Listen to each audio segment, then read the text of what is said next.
to go with at a formal reception? Well, if it's a masked ball, no one would have to know, would they? Hi, I'm Joe Annette. I'm finding out that Marie Antoinette was a human being. She was from Belgium. She married a man-child.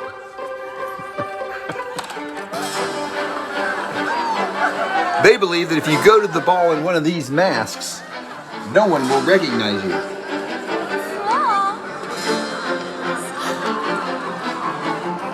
I mean, you're just a few of the most famous people from the court in Paris.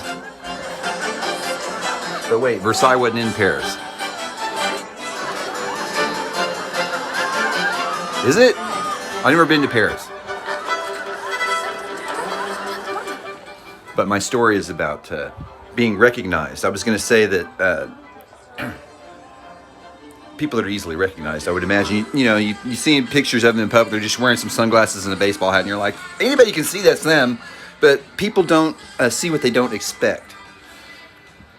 That's the reason you could con people. Is people see what they expect, and what they see is what they expect.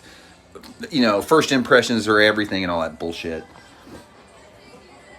But the one time, except in court, my ex-wife has seen me. She saw me in court in 2009, I think. But the only time she's seen me was at my old high school, at our old high school in the big theater, and our daughter was doing her senior performance. I hadn't seen her with my eyes since she was 10. And she was doing her senior performance at high school, the high school I graduated from too. And it was like all of the singing, the choirs and everybody, it was senior jazz, whatever. They all got together because the music instructor guy, the music director for Union, was leaving that year. He was retiring. And so they kind of did a tribute to this guy. And my son was singing up there as one of the choirs and things. And let's see, I heard their little sister yell out, "Yay, Jordan!" from somewhere in the theater. I could tell it was her for some reason. I was the only person who yelled Jordan's name. And but I'm walking out. I don't want to run into Christy. I really don't. Just not sure what to do or say. I mean, there was no protective order or anything, but it's not cool. So I'm just headed out. I'm headed out.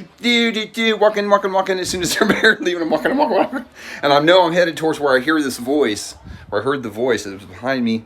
Walking. And I look to my left, and there's Christy. She's down on her knees. She's tying the little daughters, her new little daughters.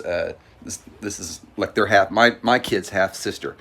Their little daughter's shoes. The little daughter's like legs are hanging off the end of the seat. They're like theater seats. And she looks up, and I'm looking. She happens to look up just as I'm looking over, and our eyes meet, and she just goes back to tying shoes. And I just kept on walking out, going, "Yeah, you saw me, but you don't see me. You don't expect to see me."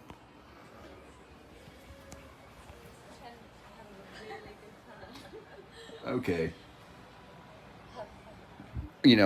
This is the 2006 movie about Marie Antoinette, made by Coppola. I don't want to say negative things, but I'm going to say something positive. I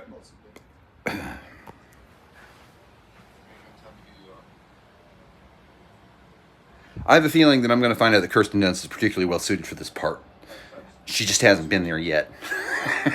The only thing was she was there when one of her husband's brothers becomes an uncle. It's like the first grandchild, I think, or whatever. It should be his. Anyway, so she feels like a failure because her mother's been telling her this whole time that your brothers and sisters are doing fabulously, and your sisters are already pregnant, and your position is, I'm worried about your position because you're not safe there in France because you haven't produced an heir yet. And so she tries to maintain. After she sees the baby, she maintains all the way down the hall back to her quarters and gets behind the doors, closes, and she bursts into tears. And for 1 second, I believed it. And then as they're showing Kirsten trying to cry, it's like, this is a woman who's never been sad like that, who couldn't even possibly fathom. I can't fathom the position in royalty and all of that, but be in a position where you could lose everything, and you really are. God bless Kirsten Dunst. I doubt she's been through that. but she's going to know something about this, cult of personality that's coming up, I'm sure. So, love you, Kirsten. Bye.